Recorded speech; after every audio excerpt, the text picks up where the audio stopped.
Hello story lovers, welcome to our channel.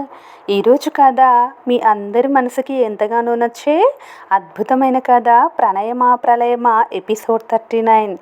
ఈ story కనుక మీకు నచ్చినట్లయితే ప్లీజ్ మన ఛానల్ని లైక్ చేసి సబ్స్క్రైబ్ చేసుకోండి. అలాగే ఈరోజు మనం స్టోరీలోకి వెళ్దామా. కౌశల్ రిషిల రిసెప్షన్ కోసం మళ్ళీ అదే కళ్యాణ మండపం ముస్తాబవుతుంది. చాలా సింపుల్గా ఏర్పాటు చేసిన డెకరేషన్స్ మధ్య స్టేజ్ ఎక్కుతారు రెండు జంటలు. వేసవి కాలం కావటంతో ఎక్కడికక్కడ కూలర్లు కూడా ఫిక్స్ చేయిస్తారు వర్మగారు. చాలా ట్రెడిషనల్ అవుట్ఫిట్స్లో రెడీ అవ్వాలని ముందే వార్న్ చేయడంతో మరో పట్టు చీర, నగలు అమ్మాయిలిద్దరిని అలంకరిస్తే అబ్బాయిల్ని షెర్వాని హక్ చేసుకుంటుంది. సంయుక్త కోపంగా ఉండటంతో ఆమె మొహంలో కనిపించని నవ్వు కోసం జై ఆరాటపడితే ఇక నిలబడలేక అవస్థపడుతున్న రిషిని కూర్చోబెట్టి తాత కంట్లో మంటలు పుట్టిస్తాడు కౌశల్. వచ్చిన ప్రతి ఒక్కరికి లేచి నిలబడి నమస్కరించి ఆశీర్వాదం తీసుకోవాలన్నది మీ తాతయ్య పెట్టిన రూల్ అని సటైర్ వేస్తుంది రిషిక. చూద్దాంలే అంటాడు కౌశల్. ప్రతి ఒక్కరికి అవసరం లేదు, పెద్దవాళ్ళకి చాలు, నిలబడి వాళ్ళ విషెస్ తీసుకోవాలేమో అని రిషిక అంటే అవసరం లేదని చెప్పి జై వాళ్ళని కూడా కూర్చోమని చెప్తాడు కౌశల్. ఓ జంట నిలబడి మరో జంట కూర్చోవడం బాగోదని వాళ్ళు కూడా కూర్చుంటారు. ఒక్కొక్కరు రావటం, విషెస్ చెప్పటం, ఫొటోస్ తీసుకొని వెళ్ళిపోవటం. కనీసం డిన్నర్ చేసే టైం కూడా ఉండదు నలుగురికి. ఊరంతా అక్కడే ఉండటంతో టైము కూడా భారీగానే గడుస్తుంది. పెళ్ళి, వ్రతం అంటూ అలసిపోయిన రిషికి టాబ్లెట్స్ ప్రభావానికి నిద్ర, ఆకలి ముంచుకొస్తుంటే కాసేపటికి కౌశల్ భుజం మీద వాలిపోతుంది. రిషి అని సౌమ్యంగా పిలుస్తూ ఆమె బుగ్గ తడతాడు కౌశల్. నా వల్ల కావడం లేదు, చాలా హెడ్ఏక్గా ఉంది, ఆకలిగా కూడా ఉంది, వామిటింగ్ సెన్సేషన్ ఎక్కువైంది అని రిషిక అనగానే నేను వెళ్ళి జ్యూస్ తీసుకొస్తాను అని జై కదిలేలోపు వంశీ వాళ్ళ నలుగురి కోసం ఫ్రూట్ సలాడ్ తీసుకొని వస్తాడు. మీరిప్పుడు స్టేజ్ దిగే పరిస్థితి లేదు, కనీసం ఈ ఫ్రూట్స్ అయినా తినండి అంటూ ముగ్గురు చేతిలో బౌల్స్ పెట్టి రిషికి తినిపిస్తాడు.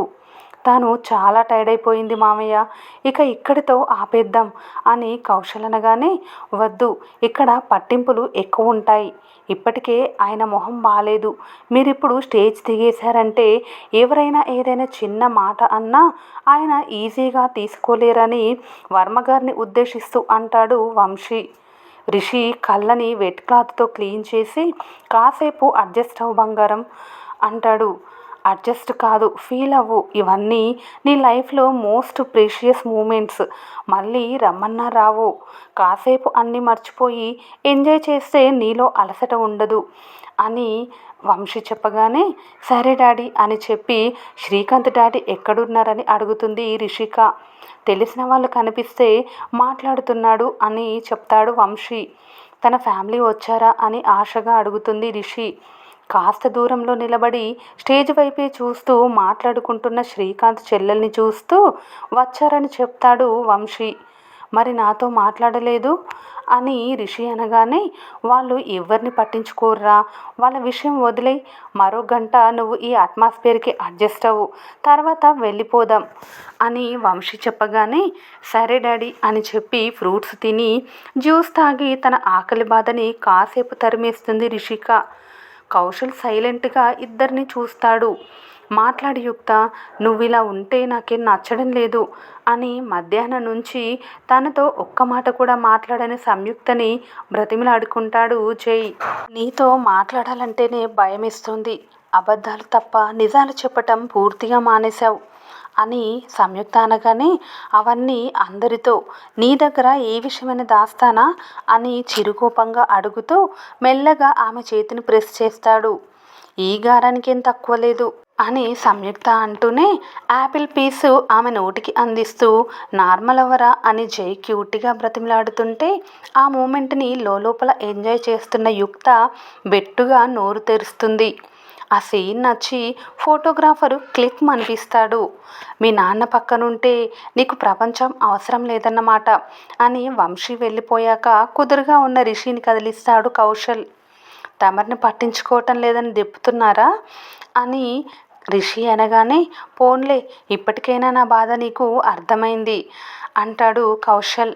ఏంటి సార్ నా అటెన్షన్ కోసం ట్రై చేస్తున్నారు అని అనగానే ఫీలింగ్ బోర్ బుజ్జి, నువ్వు మాట్లాడితే బాగుంటుంది అని అంటాడు కౌశల్.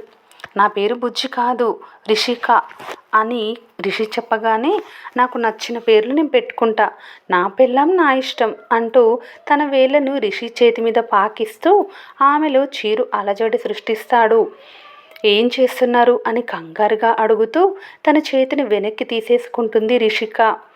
నేనేం చేశాను, జస్ట్ నీ హ్యాండ్ని టచ్ చేశాను అంతే అని కౌశల్ అంటే, అంత అడ్వాంటేజ్ తీసుకోవాల్సిన అవసరం లేదు కౌశల్జీ అని రిషిక అంటుంది. నా పెళ్ళాం నా ఇష్టం రిషిజీ అని కౌశల్ అంటుంటే బాగానే ఇమిటేట్ చేస్తున్నారు అంటుంది రిషిక. అవునా, థ్యాంక్స్ పాపా అని కౌశల్ అంటే, తమరిలో ఇరిటేషన్ తెప్పించే క్వాలిటీ కూడా ఉందన్నమాట అంటుంది రిషిక. అంటే నీకు ఇరిటేషన్ తెప్పిస్తున్నానా, నీ ఫీలింగ్స్లో ఇరిగేషన్ రప్పిస్తున్నానా అని కౌశల్ అనడంతో, అమ్మో మీతో మాట్లాడలేం, నేను చాలా సైలెంటు, నువ్వే నీ వాగుడు అంటించావు. అయితే నాతో మాట్లాడకండి, ఇదివరకైతే ఓకే అనేవాణ్ణి, ఇప్పుడైతే నో అంట నవ్వుకొని తల దించేస్తుంది రిషిక. ఆ క్షణం తను హ్యాపీగా ఉంది. రీజన్ అడిగితే మాత్రం ఖచ్చితంగా కౌశల్ అనేంత హ్యాపీగా ఉంది. ఎన్ని రోజులు మోసిన బరువు అతడి సమక్షంలో తీరుతోంది. తను చనిపోతే తన తండ్రుల పరిస్థితి ఏమవుతుందో అన్న బెంగ ఇప్పుడు ఆమెలో లేదు. కౌశల్ చూసుకుంటాడన్న నమ్మకం ఆమెలో కలిగింది.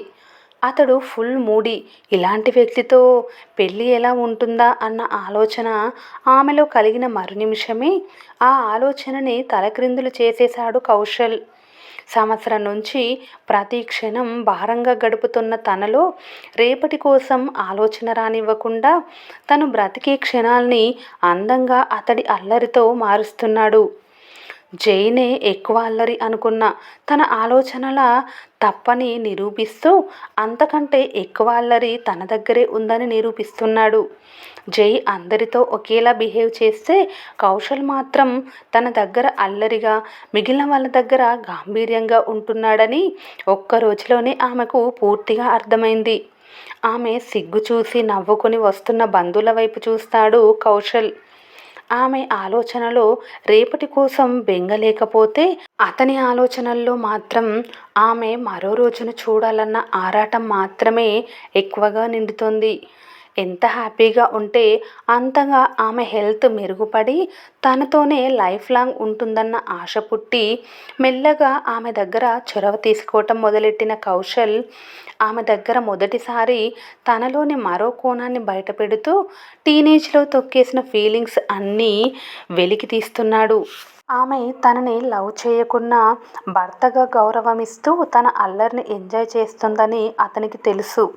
అతను తనని ప్రేమించకపోయినా భార్యగా తనని ఇష్టపడుతూ సంతోషపెట్టడానికి ప్రయత్నిస్తూ తనకు భరోసాని, నమ్మకాన్ని కలిగిస్తున్నాడని ఆమెకు తెలుసు.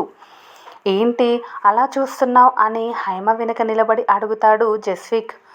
బావ ఫేస్లో స్మైల్ బాగుంది అని హైమ అంటుంటే, బాధపడుతున్నావా ఇదంతా చూస్తూ అని జస్విక్ అడుగుతాడు. అదేం లేదు, నేను పక్కనున్నప్పుడు తన ఫేస్లో స్మైల్ ఎందుకు లేదా అని ఆలోచిస్తున్నాను.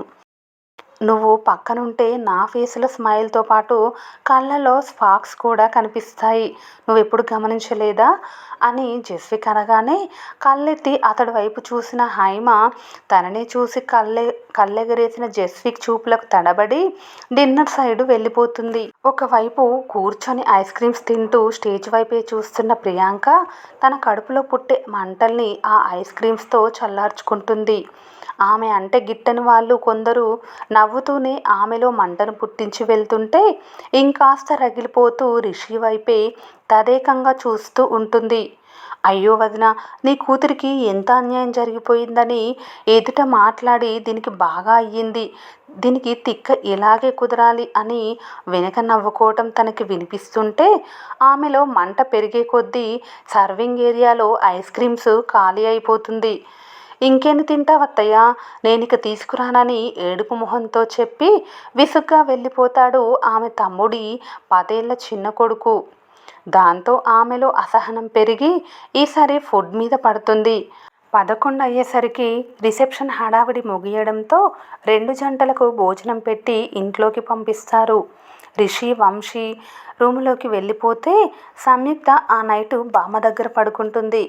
వాళ్ళకంటే కొత్తగా పెళ్ళయింది, నా పెళ్ళాన్ని నా రూమ్లోకి పంపించడానికి నీకేం అడ్డొచ్చింది గ్రాని అని ఇంకా రాని సంయుక్త కోసం తనే వెతుక్కుంటూ వెళ్ళి మరీ బామ్మని నిలదీస్తాడు జై. నీకు మీ తాతల తొందర ఎక్కువని నువ్వు పుట్టగానే అర్థమైంది. ఉదయం వ్రతం చేసుకున్నారుగా, ఈ రోజుకి బ్రహ్మచర్యం పాటించాలి. సంయుక్త ఇక్కడే పడుకుంటుంది, నువ్వు వెళ్ళి నీ గదిలో పడుకో అని చెప్తుంది బామ్మ. తన మెడని జిరాఫీలా వంచి మరీ రూమ్లోకి చూస్తాడు జై. అలసిపోయిన సంయుక్త అప్పటికే నిద్రపోవటంతో కోపం తగ్గక నిద్ర నటిస్తోందని ఫిక్స్ అవుతాడు జై. ఫ్రెండ్స్, ఈరోజు ఈ స్టోరీ పైన మీ విలువైన అభిప్రాయాన్ని కామెంట్ రూపంలో తెలియచేయండి. అలాగే స్టోరీ నచ్చితే ప్లీజ్ మన ఛానల్ని లైక్ చేసి సబ్స్క్రైబ్ చేసుకోండి. Thank you for watching.